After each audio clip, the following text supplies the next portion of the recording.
Good morning all of you. Class 12। देखिए, हम लोग हिंदी काव्य खंड में पढ़े थे रामधारी सिंह दिनकर और शीर्षक था अभिनव मनुष्य। अभिनव मनुष्य में हम लोगों ने थोड़ा से पढ़ लिए थे हम लोग। तो, देखिए आगे नेक्स्ट 4-5 पद पढ़ लिए थे, 1 2 3 4 शायद पढ़े थे। ठीक है,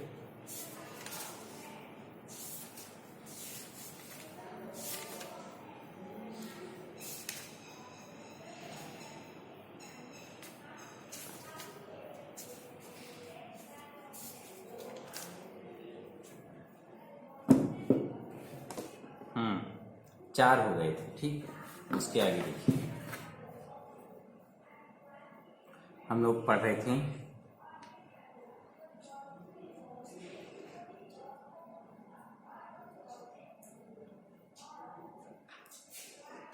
चार हो गए थे। देखिए नेक्स्ट क्या है, देखकर परमाणु।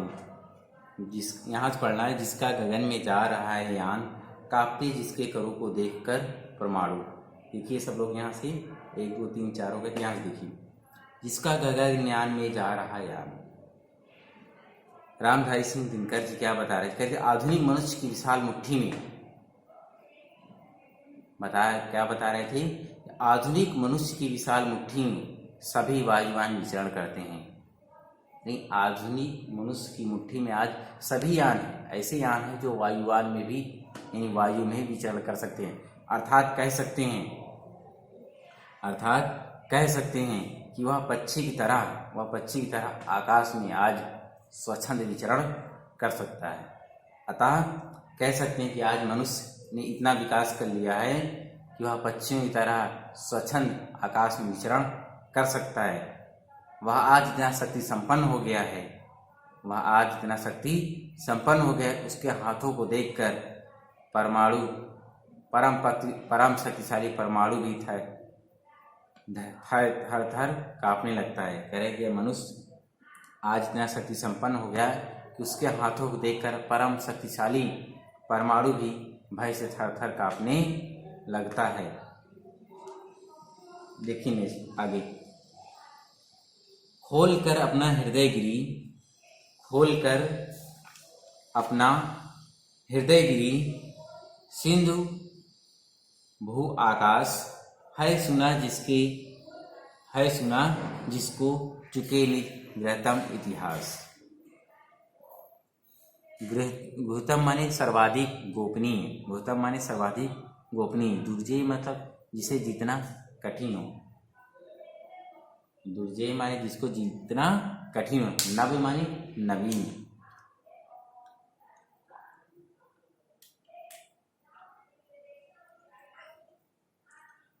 प्रस्तुत पंक्तियों में क्या बताया कवि ने? देखिए, यह आज के मनुष्य को प्रकृति पर विजय, उसकी साहसपूर्ण सफलता एवं निरंतर प्रगति के प्रयास है। देखिए क्या कहते हैं, खोल कर अपना हृदय गिरी सिंधु भू आकाश, है सुना जिसके चुके निज गुहातम इतिहास। देखिए दिनकर जी कहते हैं आज मनुष्य की बुद्धि शोधपरक प्रवृत्ति एवं साहसपूर्ण कार्यों के लिए, आज मनुष्य की बुद्धि शोधपरक विचार की हो गई है। साहसपूर्ण कार्यों के फलस्वरूप साहसपूर्ण कार्य करने लगे हैं वो लोग, और उसके फलस्वरूप उनको पर्वत सागर एवं आकाश भी हृदय खोलकर अपना गुप्त इतिहास बता चुके हैं।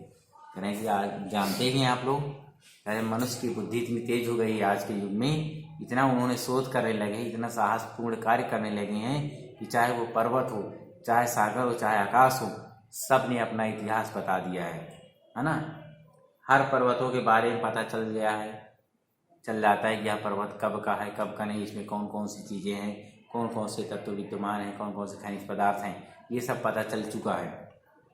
क्योंकि मनुष्य की बुद्धि आज इतनी तेज हो गई है, वह इतना शोध करने लगा है और अपने कार्यों में सफलता प्राप्त करते हैं और साहसपूर्ण कार्य करते हैं। इसलिए कह रहे हैं सागर में आप लोग जानते ही, सागर में देखिए कैसे कैसे नदी में, बीचों में, सागरों में पुल एक से एक बढ़िया बना लिए जाते हैं ना, ब्रिज बना लिए जाते हैं। और देखते हैं कैसे पता लगाया जाता है कि इस जगह पर इतनी गहराई है, इस जगह पर इतनी गहराई है। सागरों में कैसे कैसे देखिए जहाज चलते हैं, नावें चलती हैं। कहने ये सब क्या है? मानव की बुद्धि का विकास ही है। और आकाश, कह रहे आकाश भी हृदय खोलकर अपना गुप्त रहस्य बता चुके हैं। और आकाश पूरे ब्रह्मांड के बारे में हम जान चुके हैं, पूरे आकाश के बारे में जान चुके हैं, इसमें कितनी परतें हैं ये हम सब जान चुके हैं ना। इतनी सी ऊंचाई तक क्या क्या होता है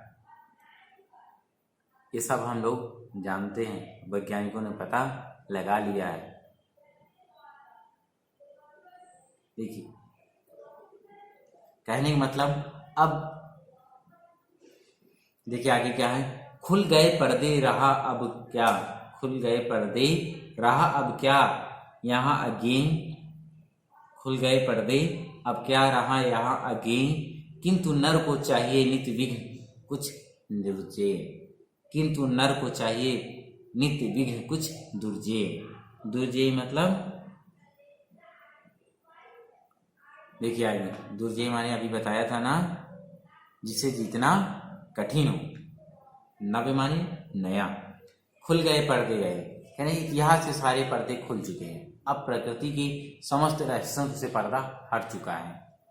चाहे वो पर्वत, सागर, आकाश, ब्रह्मांड हो, पृथ्वी हो, कुछ भी हो, सबके रहस्यों से पर्दा हट चुका है। अर्थात सबके रहस्य जो थे हमारे मन में वो सब हट चुका है। पहले हम लोग जानते नहीं थे कि दिन रात कैसे होते हैं। हम तो यही जानते थे, हम लोग पहले बचपन में क्या था, यही जानते कि सूरज इधर से निकलता है और रोज इधर डूब जाता है ना। रोज इधर से निकलता है और इधर डूब जाता है, हम लोग यही जानते हैं। लेकिन हमको तो अभी तक पहले यही पता था ना कि सूरज बढ़िया रोज धीरे धीरे चलता है, पहले इतना आया, फिर इतना आया, फिर इतना आया, चल के आगे आगे आया, फिर एक जगह जाके छिप जाता है, फिर घूमकर फिर आता है अगले दिन। लेकिन हमें ये कहाँ से पता था कि सूरज तो कहीं चलता ही नहीं है, वो अपनी जगह स्थित रहता है। बल्कि हम जिस पर हैं, पृथ्वी, हमारी पृथ्वी चल रही है, पृथ्वी घूमती है अपनी अक्ष पर। बताइए, सोचिए जरा, कैसे ये सब इन रहस्यों को जब हम लोगों ने जाना तो कैसे आश्चर्यचकित हुआ होगा, है ना। वही कह रहे हैं कि रहस्यों से पर्दा हट चुका है और कुछ अज्ञात भी नहीं रहेगा। आज अब कुछ भी अज्ञात नहीं है, अर्थात सब कुछ हम लोग जान चुके हैं। खोल कर अपना देखिए, सोचने को और करने को नया नहीं कहा गया, किंतु नर को चाहिए नित्य विघ्न कुछ दुर्जय। किंतु मनुष्य, नर यानी मनुष्य, किंतु इसके उपरांत भी मनुष्य कुछ ऐसी उपलब्धियों की कामना करता है। मनुष्य सब कुछ जान गया, सब रहस्यों से पर्दा हट गया, लेकिन वह अब भी कुछ ऐसी उपलब्धियों की कामना करता है जिन्हें सरलता से प्राप्त करना संभव ना हो, जिन्हें सरलता से प्राप्त करना संभव ना हो। आपने देखा होगा मनुष्य अभी लगा हुआ है नए नए रहस्यों को जानने की, कि अंतरिक्ष आकाश के बारे में सब कुछ जान गया है। वो जानता है कि 8 ग्रह है, 9 ग्रह, 8 ग्रह हैं, केवल पृथ्वी पर जीवन है, मंगल में क्यों नहीं है, बृहस्पति में क्यों नहीं है। इन रहस्यों को जानने के लिए एक से एक आप लोग देखते हैं मनुष्य वहाँ यंत्र भेज रहे हैं, यान भेज रहे हैं, सैटेलाइट भेज रहे हैं और सब पता धीरे धीरे लगा रहे हैं। जीवन के संभव की हर तलाश में हर ग्रह पर जुटे हुए हैं। चंद्रमा पर अभी आप लोगों ने सुना होगा चंद्रयान 2 पिछले वर्ष अपने देश से छोड़ा गया था, है ना। तो इस तरह कह रहा है कि मनुष्य जो है ऐसी चीज़ों में लगा हुआ है जिसे प्राप्त करना संभव ना हो, लेकिन फिर भी उसके रहस्यों के जानने के बारे में वो लगे हुए हैं। देखिए आगे, सोचने को और करने को नया संघर्ष, नव जय का क्षेत्र पाने को नया उत्कर्ष। क्या सोचने को और करने को नया संघर्ष, वह अपने लिए ऐसे अवरोधों या बाधाओं को आमंत्रित करता रहता है। मनुष्य क्या करता है, वो तो उसके मार्ग में तमाम सी बाधाएं आती हैं, उन बाधाओं को स्वयं आमंत्रित करता है, जिन पर कठिनाइयों से ही सही परंतु विजय प्राप्त की जा सके। अर्थात मनुष्य उन बाधाओं को आमंत्रित करता है जिन पर कठिनाइयों से ही सही पर विजय प्राप्त कर सके। अगर कठिनाइयों से किसी चीज़ पर, कठिनाई से पार करके अगर किसी चीज़ पर हम विजय प्राप्त करते हैं तो उसकी जो खुशी होती है, जो सफलता की जो सुख का अनुभव हम करते हैं, उसको बताया शब्दों में नहीं बताया जा सकता है कि मनुष्य कितना सुख का अनुभव करता है। वह चिंतन एवं कर्म की दृष्टि से क्या कह रहा है, सोचने और करने से, यानी चिंतन करने, सोचने और करने से वह हर बार प्रत्येक बार नए ढंग से संघर्ष करने को लालायित रहता है। वो चाहता है कि मैं संघर्ष करूं, संघर्ष करने के लिए हमेशा तैयार रहता है। तथा नवीन क्षेत्रों और नए क्षेत्रों, नवीन मतलब नए क्षेत्रों में नई विजय प्राप्त करके निरंतर आगे बढ़ता रहना चाहता है। और ऐसा हो भी रहा है, मनुष्य कर भी रहे, निरंतर आगे बढ़ भी रहे।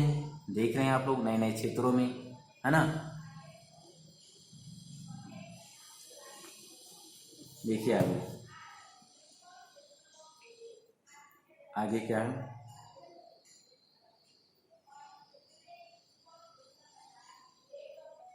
परधरा सुपरीक्षिता विश्लिष्ट स्वादहीन, परधरा सुपरीक्षित विश्लिष्ट स्वादहीन, या पढ़ी पोथी ना दे सकती पर वेग नवीन, यह पढ़ी पोथी ना दे सकती पर वेग नवीन। देखिए दिनकर जी का सुपरीक्षिता माने भाली भांति परीक्षा की गई या जांची की गई। दिनकर जी कहते हैं कि मनुष्य की प्रवृत्ति, मनुष्य की यह आदत है प्रगति के नित्य नए क्षेत्र खोजने की रही है। मनुष्य की एक कमजोर, ये कहें कि एक प्रवृत्ति रही है, वह नए रहस्यों को जानना चाहता है। उसके मन में कुछ नई चीज़ें जब आती हैं तो वह उन रहस्यों को जानना चाहता है, उसकी मनुष्य की प्रवृत्ति, और वह फिर उसकी खोज में निकल पड़ता है। इसी के परिणाम स्वरूप, यानी जब मनुष्य नए रहस्यों की खोज में लगा रहता है, तो ऐसी प्रवृत्ति है तो वह खोज में लगा रहेगा। इसी का परिणाम क्या होता है, इसी के परिणाम स्वरूप उसने संपूर्ण पृथ्वी की जांच परख करके देख ली। इसी का परिणाम है कि उसने पूरी पृथ्वी की जांच परख कर ली। आज हमें ये सब पता है पृथ्वी में कितनी परतें हैं, हमें ये पता है पृथ्वी क्यों हिल जाती है, भूकंप क्यों आ जाता है, हम लोगों को ये सब पता हो चुका है ना, कि पृथ्वी ऐसा क्यों है, वैसा क्यों है, पृथ्वी में ये चक्रवात क्यों आता है, तूफान क्यों आते हैं,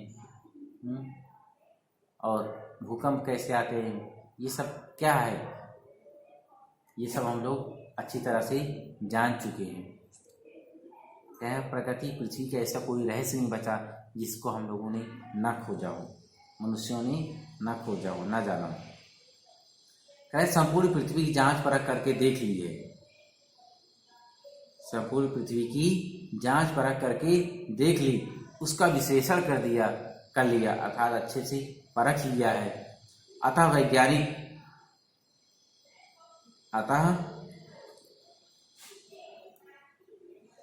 विश्लेषण कर लिया, किंतु पृथ्वी पर ऐसा कोई तथ्य नहीं रहा है जिसे मनुष्य ने जान नहीं लिया। कह रहे पृथ्वी पर ऐसा कोई चीज नहीं बची है, कोई तथ्य नहीं बची है जिसको मनुष्य ने जाना ना हो, जिसको मनुष्य ने अब तक जाना ना हो। इसलिए अब पृथ्वी को स्वादहीन खाद्य वस्तु जैसी लगती है, इसलिए पृथ्वी अब स्वादहीन खाद्य वस्तु जैसी लगती है।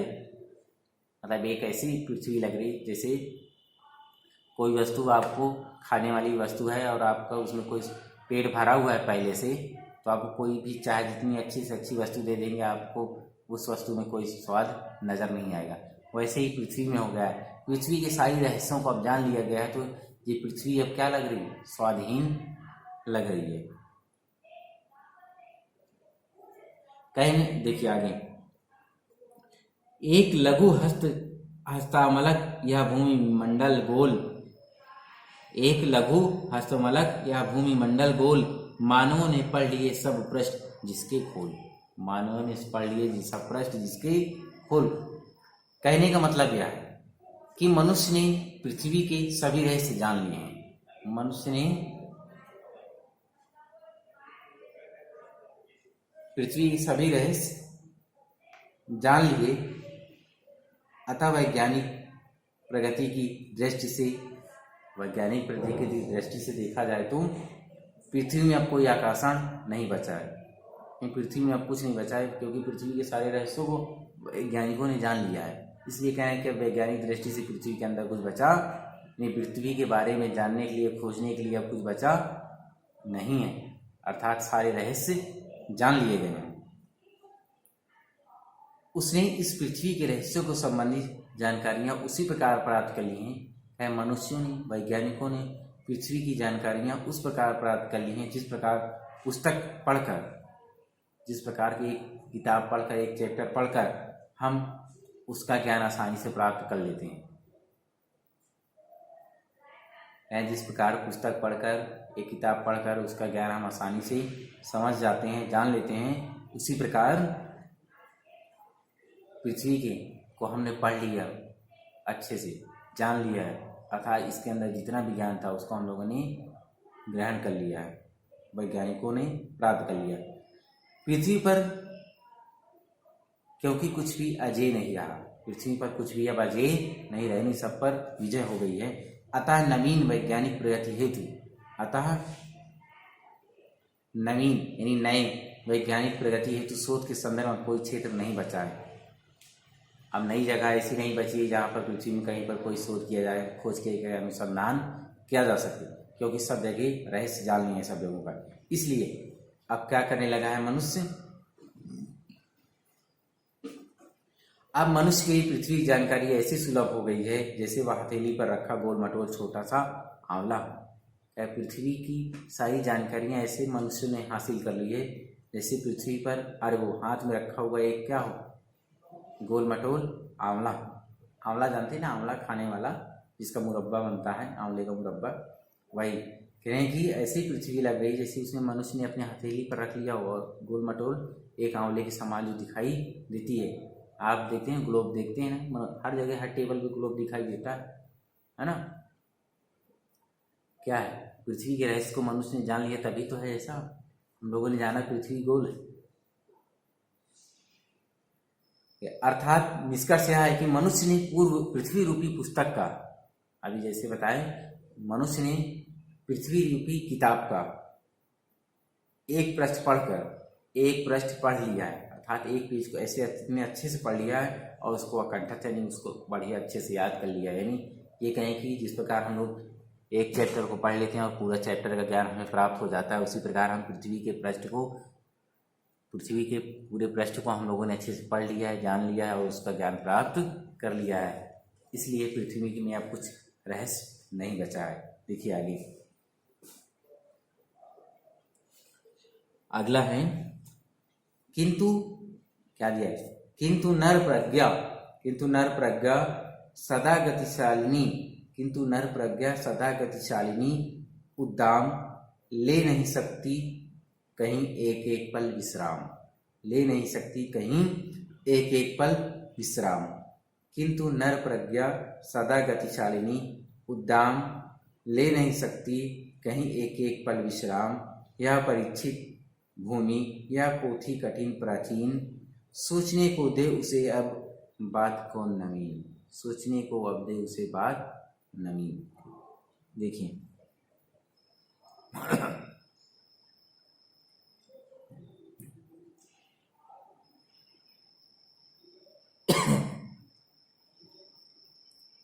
दिनकर जी क्या कहते हैं, देखिए प्रज्ञा माने बुद्धि कहते हैं, उद्दाम माने तीव्र, विस्तीर्ण माने व्यापक, फैला हुआ, विस्तृत। दिनकर जी क्या कहते हैं, कि तू नर प्रज्ञा सदा गतिशीलिनी उद्दाम।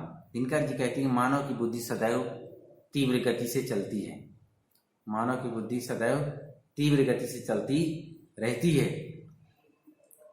वह एक क्षण के लिए भी रुकती नहीं है। दिनकर जी कहते हैं मानव की बुद्धि सदैव तीव्र गति से चलती रहती है, वह एक क्षण के लिए भी रुकती नहीं है और एक पल के लिए भी कभी विश्राम नहीं करती है, नहीं रुकती, ना ही वो कहीं विश्राम करती है, ना ही रुकती है ना ही विश्राम करती है।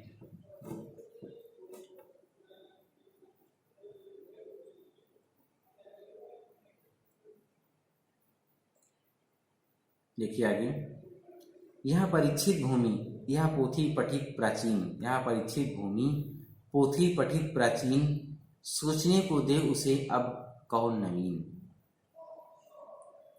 कह मानव के सामने अब समस्या है, मानव के सामने समस्या यह है कि वह अपने कदम किस ओर बढ़ाए, वह अपने कदम किस ओर बढ़ाए तथा किस नवीन दिशा की ओर उन्मुख हो।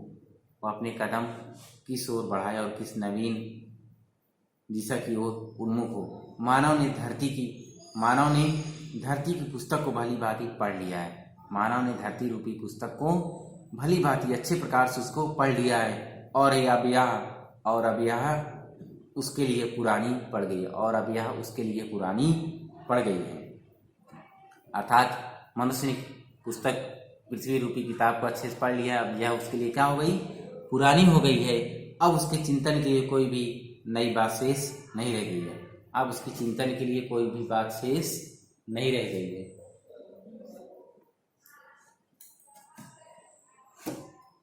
उसके चिंतन के लिए अब कोई बात शेष नहीं रह गई है।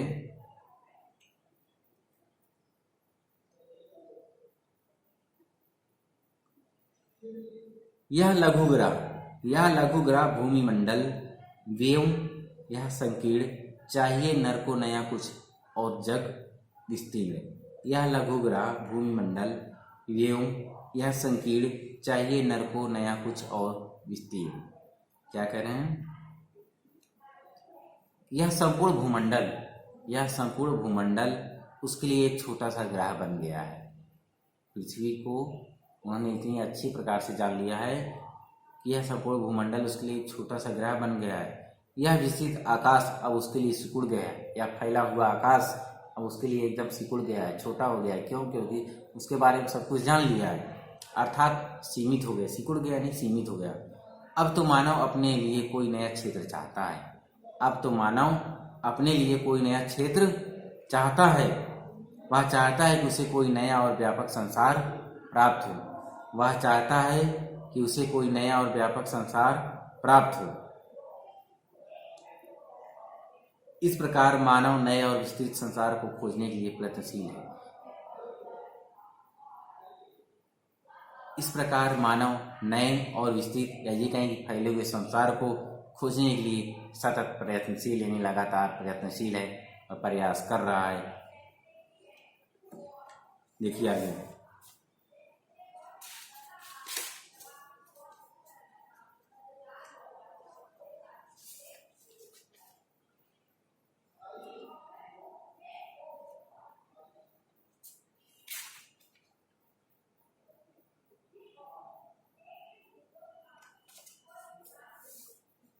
देखिए आगे क्या है। यह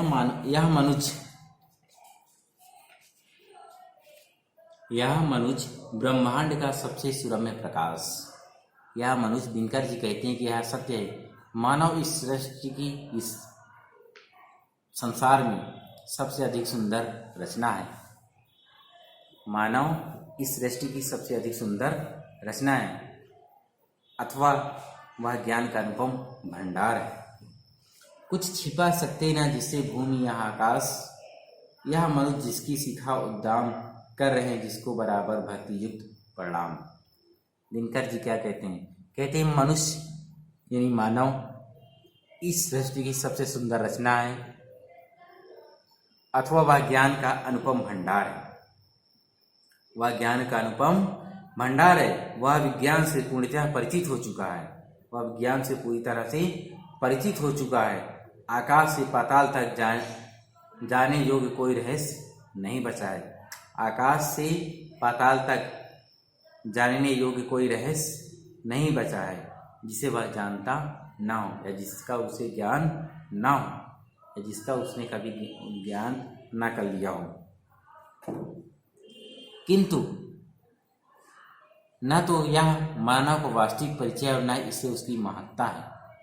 किंतु यह न तो मानव को वास्तविक परिचय और न इसकी महत्ता है। यह मनुष्य तो जो सृष्टि का श्रृंगार, ज्ञान का विज्ञान, आलोक का आगार है कि मानव की महत्ता तो इसमें है कि वह अपनी बुद्धि की दास्ता से मुक्त हो। मानव की महत्ता तो इसमें है कि वह अपनी बुद्धि की दास्ता से मुक्त हो जाए और बुद्धि पर उसे सजग हृदय का अधिकार हो, अर्थात बौद्धिक बल की अपेक्षा हार्दिक बल का प्रयोग अधिक करे। वह असंख्य मानव के प्रति अपना सच्चा प्रेम रखे, सच्चा प्रेम रखे।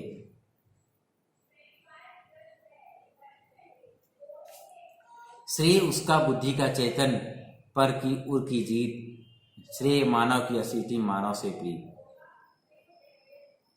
देखिए दिनकर जी क्या कहते हैं कि मानव की सच्चे मानव की व्याख्या करते हुए कहते हैं कि मनुष्य ज्ञानी है, मनुष्य ज्ञानी है, बुद्धिमान है, विद्वान है। सच्चे अर्थों में वही जो मनुष्य ज्ञानी है, विद्वान है, और सच्चे अर्थों में वही कह रहे जो मनुष्य ज्ञानी है, विद्वान है, सच्चे अर्थों में वही मानव है जो एक मनुष्य से दूसरे मनुष्य से बीच बढ़ी हुई दूरी को मिटा दे। क्या कह रहे हैं? कह रहे हैं सच्चा मनुष्य वही है, सच्चा मनुष्य वही है जो एक नर से दूसरे के बीच का व्यवधान तोड़ दे, जो बस वही ज्ञानी, वही विद्वान, वही मानव भी है। कह रहे हैं वही ज्ञानी है, वही विद्वान है, सच्चे अर्थों में वही मानव है जो एक मानव से दूसरे मानव के बीच बढ़ी हुई दूरियों को मिटा दे, इन सबको एक कर दे, एक मानव दूसरे मानव मिलजुल कर रहे। वही मानव श्रेष्ठ है जो अपने एकाकी या अकेला न मानकर, अपने को एकाकी अकेला न मानकर वसुधैव कुटुंबन की कामना करें, सब लोग मिलजुल कर रहने की कामना करें।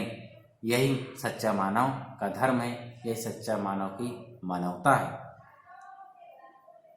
और यही विश्व बंधुत्व का प्रचार प्रसार है जो दिनकर जी बताना चाहते हैं। मानव ने वैज्ञानिक उन्नति तो बहुत कर ली है, कह रहे मानव इस मतलब ये मानव वैज्ञानिक उन्नति इतनी कर ली है कि उसने पृथ्वी, आकाश, पर्वत, सागर, महासागर, ब्रह्मांड, नक्षत्र, ग्रह, नक्षत्र, इन सब के बारे में बहुत जानकारी प्राप्त कर ली। इतनी जानकारी प्राप्त कर ली वैज्ञानिक दृष्टि से आज कि आज मनुष्य के लिए कुछ बचा नहीं है।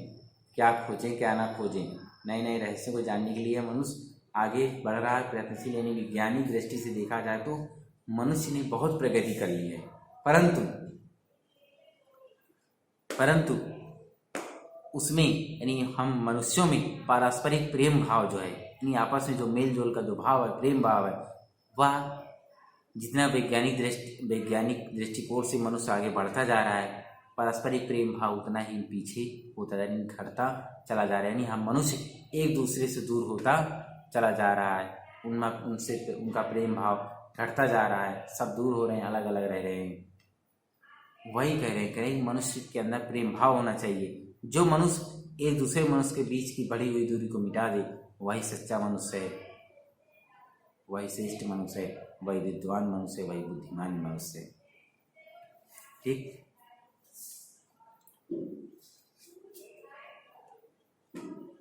देखिए आगे और लास्ट है सावधान मनुष्य। सावधान मनुष्य यदि विज्ञान है तलवार, सावधान मनुष्य यदि विज्ञान है तलवार तो इसे दे फेंक दे। ये वाला लास्ट वाला बहुत इंपॉर्टेंट है विज्ञान के नजरिए से। सावधान मनुष्य यदि विज्ञान है तलवार तो इसे दे फेंक, इसे दे फेंक, तज कर मोह स्मृति के पार, हो चुका है सिद्ध है तू शिशु अभी अज्ञान, हो चुका है तू शिशु अभी है अज्ञान। फूल कांटों की तुझे, फूल कांटों की तुझे कुछ भी नहीं पहचान, खेल सकता तू नहीं ले हाथ में तलवार, खेल सकता तू नहीं ले हाथ में तलवार, काट लेगा अंग तीखी है बड़ी इसकी धार, तीखी बड़ी है यह धार। मोह माने ममता या माया जाल, सिद्ध माने प्रमाणित, स्मृति के पार माने भुला देना, स्मृति के जो है उन्होंने भुला देना। देखिए क्या कह रहे हैं सावधान मनुष्य। दिनकर जी यह बताना चाहते हैं कि विज्ञान ने व्यक्ति को नए नए उपकरण प्रदान कर दिए हैं, विज्ञान ने व्यक्ति को नए नए उपकरण दिए हैं, साधन दिए हैं, नए एक से एक बढ़कर अस्त्र शस्त्र और सुविधाएं उपलब्ध कराई हैं। साथ ही विज्ञान ने विनाश की परिस्थितियां भी उत्पन्न कर दी हैं। विज्ञान ने अच्छे अच्छे साधन तो दिए हैं, नए नए उपकरण तो दिए हैं, अस्त्र शस्त्र दिए, सुविधाएं भी दी, लेकिन विज्ञान ने विनाश की परिस्थितियां भी उत्पन्न कर दी हैं। यदि मानव, वही मानवों को सावधान करके ये दिनकर जी बताना चाहती हैं, सावधान हो जाओ। यदि मानव विज्ञान के साधनों का दुरुपयोग करेगा, गलत उपयोग करेगा, तो वे कल्याणकारी साधन मानव के विनाश का कारण बन जाएंगे। यानी गलत अपने साधनों का गलत प्रयोग करेंगे, यह कल्याणकारी जो साधन विज्ञान ने दिया है, यह मानव के लिए विनाशकारी बन जाएगा। इसलिए अभिनव मानव को सावधान, इसलिए अभिनव मानव यानी नए मानव को, विकसित मानव को ये कहेंगे, जो मानव जिन्होंने विज्ञान के बारे में जान पहचान कर ली, सब कुछ रहस्यों को जान लिया, उन मनुष्यों को, उन मानव को सावधान करते हुए दिनकर जी कहते हैं कि हे मानव, तू विज्ञान रूपी तीक्ष्ण धार वाली, तू विज्ञान रूपी तीक्ष्ण धार वाली तलवार से खेल रहा है। तू इतनी तेज धार तलवार से खेल रहा है। था विज्ञान को क्या कहा है? विज्ञान को तेज तलवार कहा है। यहाँ पे दिनकर जी ने यहाँ विज्ञान को क्या बताया है? तेज तलवार। कह रहे कि हे मानव, तू विज्ञान रूपी तेज धार वाली तलवार से खेल रहा है।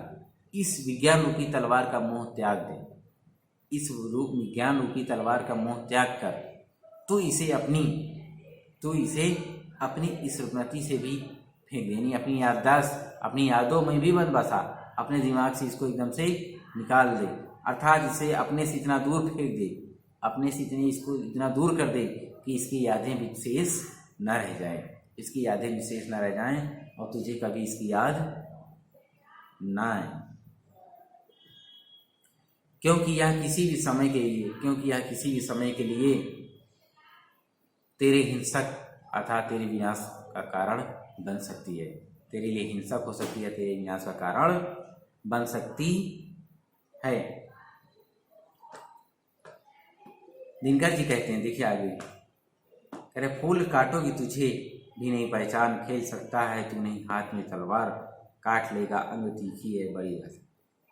दिनकर जी कहते हैं कि हे मानव, तेरी क्रियाओं और विज्ञान के उपयोग की पद्धति देखकर यह स्पष्ट हो चुका है, तेरी क्रियाओं और विज्ञान की प्रगति देखकर यह स्पष्ट हो चुका है कि इसके समक्ष तू अभी अबोध शिशु की भांति है। इसके समक्ष तू अभी अबोध शिशु की तरह है। तू फूल और कांटों के मध्य अंतर करना नहीं जानता है। तो फूल और कांटों के में क्या अंतर है? अंतर करना भी जानता भी नहीं है। कांटों को तू फूल समझ रहा है, कांटों को फूल समझकर उनकी ओर आकर्षित हो रहा है। कांटों को तू फूल समझकर उनकी ओर आकर्षित हो रहा है। इस विज्ञान रूपी तलवार की धार बहुत पैनी है, बहुत तेज है। इस विज्ञान रूपी तलवार की धार बहुत पैनी है, बहुत तेज है, बहुत पैनी है, बहुत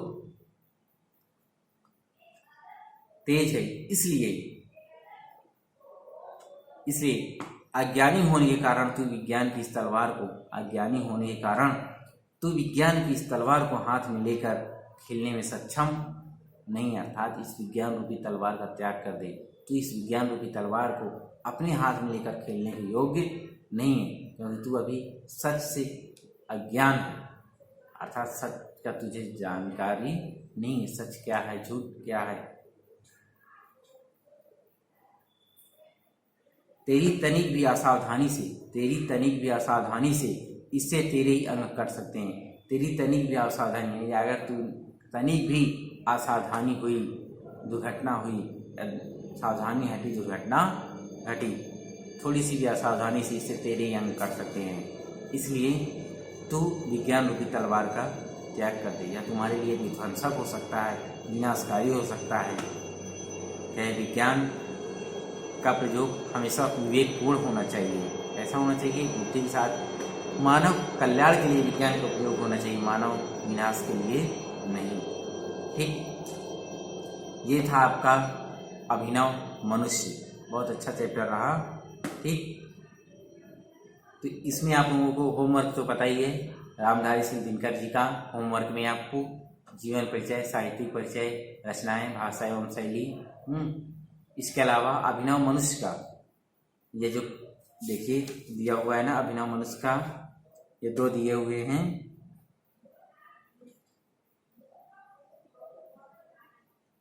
संदर्भ प्रश्नोत्तर वाले पाठ्यांशों पर आधारित 2 प्रश्न दिए हुए हैं 2 अभिनव मनुष्य का, इसको आप लोगों को कॉपी में नोट्स में कंप्लीट करना है।